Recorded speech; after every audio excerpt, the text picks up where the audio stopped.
Well, hello, my name is Antoine Clark. I am the artistic and music director of the Worthington Chamber Orchestra, and I have the pleasure today of welcoming composer Ben Shirley, who actually is our composer in residence for the next two seasons. And so, Ben, it's so great to have you here today and provide a small opportunity for our patrons to get to know you ahead of our first concert with you coming up on September 25th at the McConnell Arts Center as part of our chamber music series. And that concert is called American Inspiration. And we have the fortune of presenting one of your works on that program. But before we talk about that, I'm hoping we can dive in a little bit to know a little bit more about you and your background and your work in classical music and then what you're doing these days. Sounds good? Sounds good. All right. Go ahead. So sorry. Thank you for inviting me, and thank you for asking me to come along this ride as composer in residence for Worthington Chamber Orchestra. My work in classical music today ranges from chamber music to now orchestral music. I had a kooky way to get here. I went to school at a later age in life to conservatory. Before that, I made my living playing in rock bands. So music inspired me since I was 5 years old. And it gave me that feeling of fulfillment, and it made me feel like I was a part of it. It gave me that thing.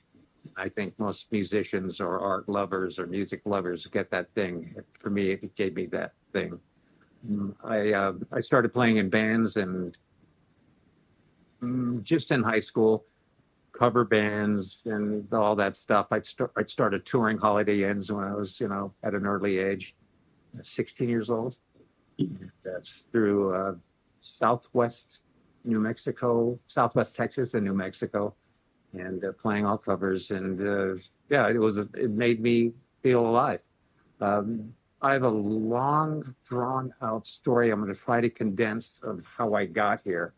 I'm a guy who I'm a recovery guy, so everything I do in life is I try to base it out of a 12-step recovery. And how I got here is a direct result of 12-step recovery. My journey in high school and being in bands and rock bands and touring the United States and cover bands, original bands, brought me out to Los Angeles, where I wanted to seek my fame and fortune and rock star stuff. And at that time in my life, music wasn't it played an important role, but not the saving grace as what it once was when I was a kid, because I was drinking and using drugs. But I thought there's always a time and place for everything. And I thought if I achieved this goal of making it in a band, being on the radio and signed band, I would get this fulfillment out of life that I thought I wanted through music. I hope that makes sense. It would fix me, more, but it was the whole alcoholism, if you will. I got what I wanted in 1998, and we signed a record deal to Epic Records, and I had this thing of I finally made it. My music took me to this place, and I'll show the world. I hung in for a long time and did all the things that we do to try to sleep on floors and do all the behaviors that we do to try to make it. And I found my life got worse because it didn't fulfill this thing, being like most of us addicted to something. We have that donut hole size, God-size hole, if you will. And music slowly took a backseat to drinking my way through that. And long set of circumstances and missteps and treatment centers and all this other stuff, I wound up in 2011 homeless in Skid Row, Los Angeles. And I wound up at a big homeless shelter in Skid Row, the Midnight Mission, God bless them. And I finally bought into this 12-step recovery program, reluctantly kicking and screaming. And my life got immediately a million times better.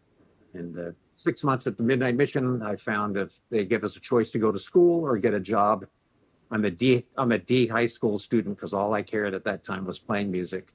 D high school student, and I chose school. God made that decision for me. And I went back to school and out of a homeless shelter. And I went to Los Angeles City College, looked at some music programs because I wanted to get my little apartment in Skid Row, work at Wendy's. That's where I thought the pinnacle of my life was going to be, and maybe write a song or two, an acoustic guitar. I didn't know. And I found I did well at school, applied those 12-step principles to school, and I kept going. And I took direction, and I wound up in San Francisco Conservatory of Music, where I had my, Los Angeles City College introduced me to the classical world, where I always thought, yeah, that's beautiful. That's too much going on. I don't understand it. But they taught me, broke it down for me, where I had that thing again when I was a kid. It filled me up, and I had I had 800 years worth of music to explore. Yeah. And I'm like a little kid. And the teachers saw that, and I was excited about everything. Did you hear Mahler? And the students at conservatories, they grew up on it, right? And I'm running, really running down the hall. It's like, this is great, and going into class and so fired up on it. And I just kept working, taking opportunities, and there's no way to make this story short. Well, let me just interject for a second. I just think it's very, I grew up in a religious household. My dad was a gospel musician who also played blues, but I had that gospel music in my ear from the beginning. And it was maybe fifth, sixth grade where I really started turning to classical music. But for me, classical music from sixth grade all the way up to deciding I wanted to major in music in college, and then pouring myself into that. So as I learn about your story and how you went from rock bands into deciding, okay, I need to change my life, and finding something still connected with music, but it being a different medium. Did you find that to be, you just said how joyful it was, but was it really intimidating being an older student, and also in a world of classical music where everything was so fresh and new?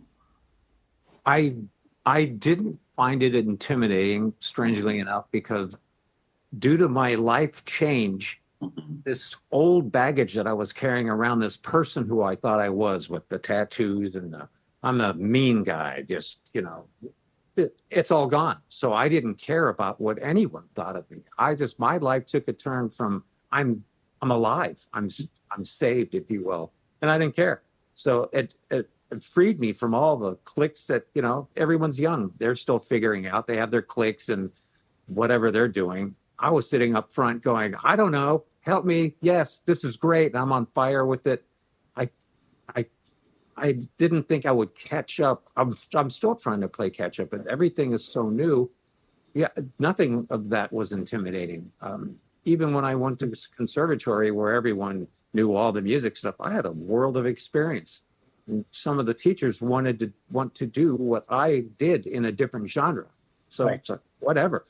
And I was happy, joyous, and free. And in the music, I still am. I just have to make sure that I'm honest as I possibly can be when I compose and when I speak, because I lived that life of phony baloney, rock star, do whatever I can to make it. And what kind of genre? What do you want me to play? What do you want me to look like? What do you want? Man, I'm alive with it. It's just every day is a brand new day listening to music, and there's always something to explore, and it's so exciting, man. Well, so we just left off with the fact that you went through your younger days, rock bands. It didn't give you the fulfillment that you expected. There was drugs and alcohol involved, and you got help with the Mission Street. The Midnight Mission, my apologies. And so therefore, one thing I do love about your work, obviously your music, but I love how committed you are to communities and to helping people who have struggled with some of the things, the demons that you struggled with in your past. So at this point, you spend a little time with the Midnight Mission in some roles, correct? Yes, when I graduated, I came back and I worked for a music organization based in Skid Row, and that allowed me to come back to work with the Midnight Mission community members in the Skid Row community. And um, I'm community based as I need to remember where I come from. I need to hopefully broker a meeting of folks that would never go meet the community that I'm a part of, because I'm going to say I'm a Skid Row guy forever, but that's where I came from, and the homeless community here in Newark, and bridge a relationship. Because if someone lets themselves open up a bit, I think we all share the same struggle. Some of us are way out there, and just maybe not to that certain extent, but the insecurities, the loneliness, my parents or my brother is struggling with drugs and alcohol.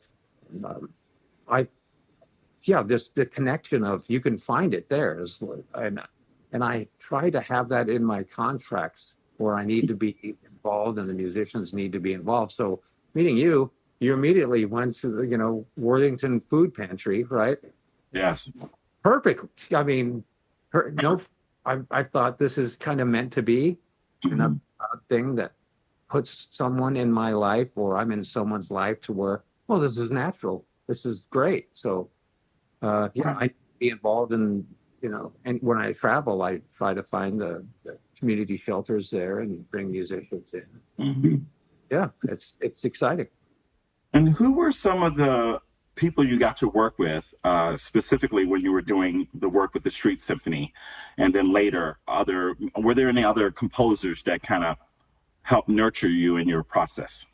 Yeah, well, that's where I met Anthony Miguel's in Skid Row through the organization Street Symphony. And Anthony Miguel is the principal clarinetist of the New York Philharmonic. Yes, and greatest people ever. And Mm-hmm. when I'm working with Street Symphony, and he was in Los Angeles Chamber Orchestra, he was on tour doing a residency, and go down and meet Anthony. And I'm being so new to it. Who the hell is Anthony? And I went down and the relationship took off through the meeting and honesty, and he performed my music at the Midnight Mission, and that's how the American Stories record came about. Me being on the American Stories record with High Sierra and Sonata, and I got to work with through Street Symphony members of the LA Phil and LA Master Chorale and LA Chamber Orchestra, and man, it's just a great training ground for a composer who writes some long drawn out garbage. It's like, here, can you play this? Oh, but they did. And it's a great learning experience for me, what to do, what not to do, what to ask, and trying to get the language of the orchestra and other musicians, instead of, hey man, can you play this, and just vibe it.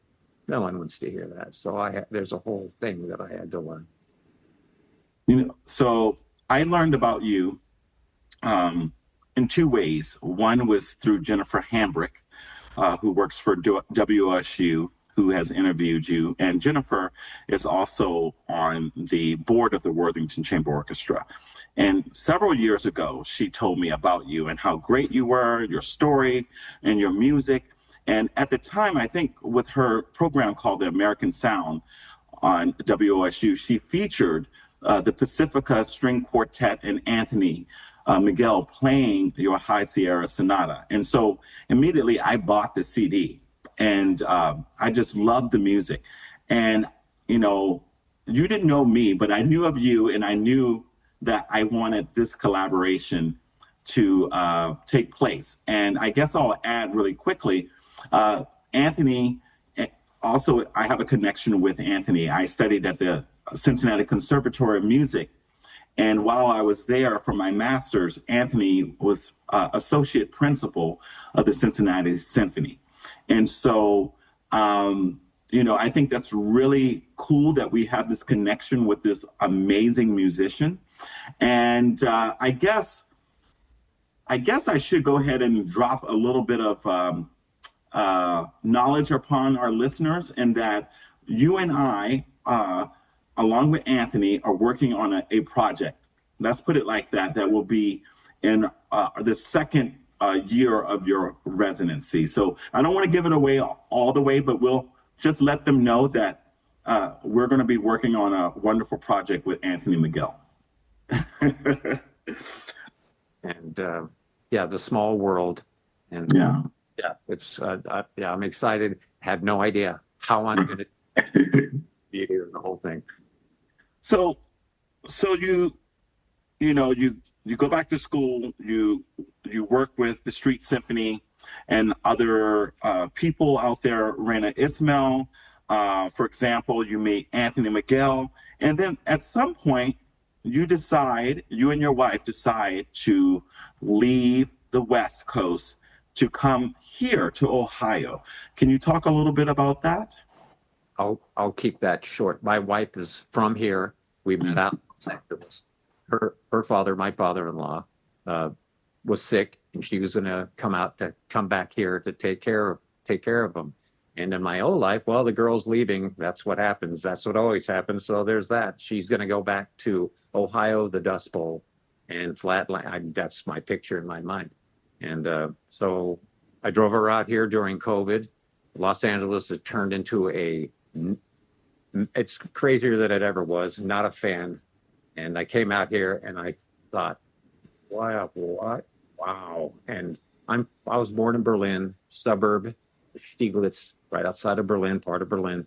And this is what Stieglitz looks like. So when I got here, I couldn't believe it. My big plan was my wife's coming here. I'm going to Berlin. So I'll figure it out. And I got here and it felt spiritually right. I went back to Los Angeles. What the hell am I doing here? Came out again just to check, done, and moved out. And as I left Los Angeles at Friday night at 5 o'clock on the 101 freeway, who's ever out there, downtown's right out here, I was free. And I came out here, the community embraced me. I'm so happy, and it sounds nuts. I'm so happy to be in this community, in this area, meeting. It's just, I mean, my studio window's right there. It's like a Disney movie with the animals, and I still freak out. Just hence the name of my piece that's going to be played on Thursday. But it's exciting. It's refreshing. It's grounding, and it feels right.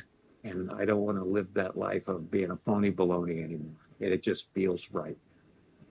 Wow. Well, in our conversations, you spoke of your love of nature and being more connected, being out here. And I think that's a great segue for us to talk a little bit about the upcoming concert and your work, Whistle Pig. So the program is called American Inspiration, and it's featuring 2 works by Antonin Dvorak. Our listeners, our patrons, obviously know of Dvorak's name, his New World Symphony, the story about him coming to America in 1893 to teach in New York. And, when he took a little break from his time teaching in New York, he went to Spillville, Iowa, and met and stayed with a Czech immigrant community there and fell in love with the area and the nature that was there. The string quartet that we're going to perform on the concert on Thursday is called his American String Quartet because it is inspired by Dvorak's time here. Obviously, Dvorak's music is filled with a lot of Czech folk music influence, but you will hear American influence as well, coming from indigenous music or African-American music, and also the nature. You hear bird songs in this music. And so that really made me think of your work, Whistle Pig, and this connection to nature. So can you just dive down a little bit more about what the listeners were hearing Whistle Pig? What is a whistle pig? Tell us about it a little bit more. Whistle Pig is after the groundhog that lived under our shed in the backyard right over here. And it's this fat little guy. I saw this animal out when I was running out on the bike path here in Newark, and it's like I saw this what is this? And I think my wife told me it was the name is slang term for his whistle pig by making those squeaky sounds. And I tried to capture him running across the yard in the back, and we'd sit there in the mornings with our coffee, go, look at the guy go, and she would leave lettuce for him out, and the neighbors like, it'll stink up the whole place and you're not supposed to feed it. It's like, yeah, I'm all new to this. I love this. So I'm not, my wife's feeding him and we just get thrilled out of that. And in the music, I try to capture the manic, because they're always on the watch out for the hawks that are out here. So it's the manic running back and forth, sitting up on his fat hind legs, just looking around. And then I try to capture that in the music. Not, I wouldn't call it classical music. It's just an adventure with the whistle pig. Well, the listeners will hear in this music a sense of a frenetic character of the animal. You have repeated notes. There's this, I think I am interpreting this right. There's this kind of rhythm that keeps coming back. I think that kind of, in a way, you're mimicking the sound of the whistle pig in those moments. Is that correct? That the strings make this kind of percussive sound, this rhythm?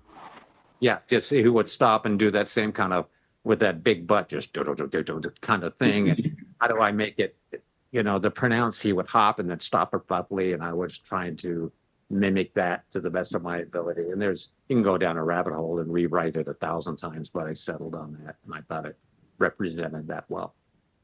And I think it's cool that, your work was premiered last year, December of 2024, by a group called Chamber Brews, which is led actually by our concertmaster, Devin Kopfer. So Devin, as concertmaster, and the other three principals in our string section, violin, viola, and cello, are playing your quartet. So I think that's really cool that Devin gets to experience this again. And let me ask you this, is this the second, has there been any other performances of the work since Chamber Brews did it in 2024? No, I wrote it for Chamber Brews and it, and then I was lucky enough to have their input back again. It's what kind of works, what doesn't, what are your thoughts, kind of, and I massaged it, rewrote a bit of it, and I'm excited to hear the rehearsal on Wednesday. Can you speak briefly on that, like as a composer, what it's like not to just have your piece played once, but maybe to have it multiple times, and you working with maybe the same musicians or different musicians might look at the music differently or may want to change things about it. Can you elaborate a little bit on that?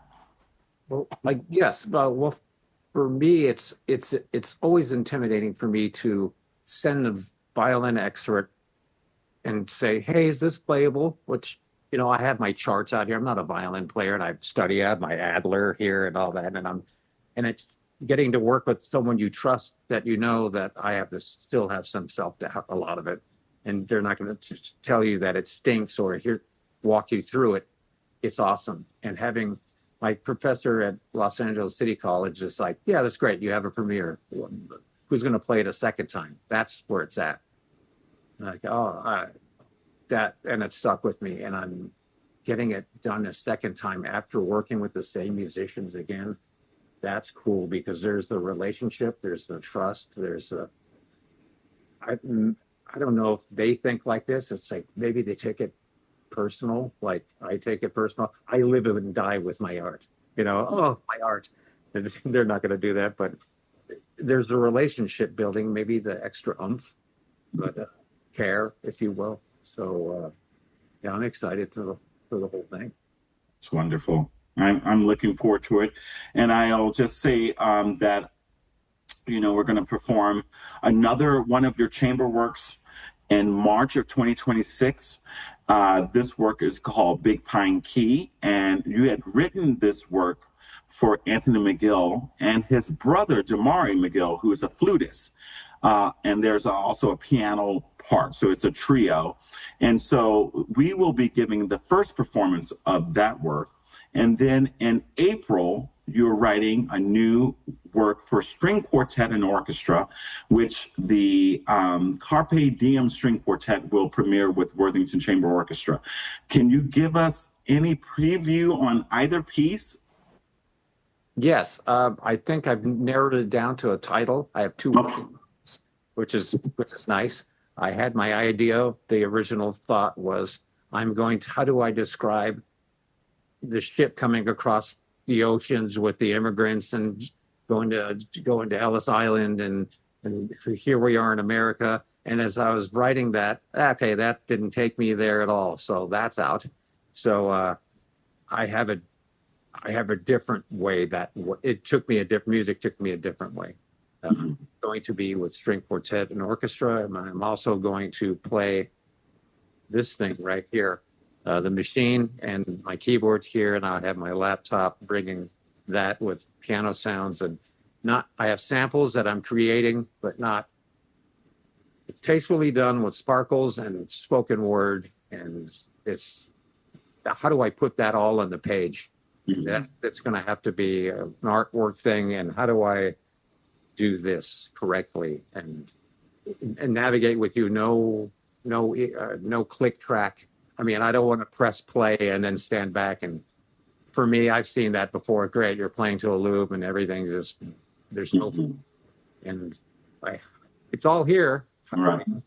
How do I do that? So I have, out of 10 minutes, I have 5.5 minutes worth of music already there. But obviously, if you get 2 minutes worth of music, it's already there. Right. Make it bigger and to do all that. So I love it. And I'm excited because this is so different from me. Selfishly, also, I get to play in the orchestra, but it's I've got to treat it all with I don't know. I think all my music is not. Well, I don't write music for the sake of writing music. There's always has to be a story behind it. What is that? Program music, right? It has to be that. Same with Big Pine Key. It's program music from an experience. And yeah, I'm excited and yet at this moment terrified. So, I get a bunch down. I get a handful of samples into this thing. How do I manipulate that? Playing in the orchestra, it's not so nothing is on a grid to where it's so robotic, and so I could play it and manipulate time on that. It can be done. I've seen videos, so it's just I'm working with it. And again, that's for the commission that you're talking about with Carpe Diem String Quartet and Worthington Chamber Orchestra. It's for our April 19th, 2026 performance called Upon These Shores, where it's a program that explores music by American composers, as well as composers who had immigrated to the United States, or stories about composers like Bela Bartok, who had immigrated to the United States. And I think it's really cool that you're going to be involving your computer and other electronics. In fact, I believe you said that you're going to have at least one or two of our violinists using an electric violin, maybe. Is that what you were telling me? The violin 1, violin 2 with pedals. Okay. They sent I believe Devin's going to be violin 1. Right, that's right up her alley. And I asked her, can this be done? Absolutely. Who's your program? Who's your sound man that I? Daniel Hange is our production manager. With him, it's like, oh, this is all doable. And after seeing the last outdoor concert with you and hearing the way he runs things, that takes me back to my old sound. In a rock band, there's a sound system, that whole thing. He knows. We talk for 8 seconds and it's like, right there. He knows exactly what to do. He'll come over and we'll work together on how to make this happen. It's going to be the technical aspect on that side. It'll be great. It'll be done. Violin 1, 2, and viola will be panning and some delay and tastefully done. Not a big wash of mumbo jumbo. It's and all of this with a string quartet and as the centerpiece. The way I take that from when I was doing records. It's just all layering and this is my alley. That I can do. I can hear it. I know, and it's that thing. Let me ask you this before we wrap up. I'm just curious to know, with your healthy background in rock music, starting out very young, and making it to a national stage. How has that informed your music making in what we would just say is the classical music world? I think I always have a thing to where there's a genre of music, symphonic metal. I don't want to do that. I don't want to be a rock guy writing music. It's like, well, that sounds like rock. Oh my God, I'm terrified of that. But it allows, I think, in a kind of a different way of just there's certain form that you follow on chord structures. I call them chord structures, but I don't follow that normally. It's just what I feel, and maybe that comes off. Like Pacifica told me, some of the players, it's like, this is interesting way of writing. I don't know, that's just the way I hear that, and so it's not that. So maybe, of course, I went down it's the wrong way of writing. No, it's just my way of writing. Is it so unique? I don't know. It's that may be terrified at this, but happy. But yeah, it's an interesting. I think it could be an interesting take on it. But not. I'm not a rock guy trying to play rock music on this. I'm just trying to make beautiful music. You know. Well, Ben, it's a pleasure. Thank you for taking the time to give our audience a preview of learning a little bit more about you and your music. Again, they will be able to meet you and hear from you and your music on September 25th, this Thursday at the McConnell Arts Center at 7 p.m. Coming up in the second part of our season, you will be joining me along with other artists and the Worthington Food Pantry, discussing issues that surround food insecurity and themes of the program that is coming up for Upon These Shores. And that would be on March 28th, 2026 at 2 p.m.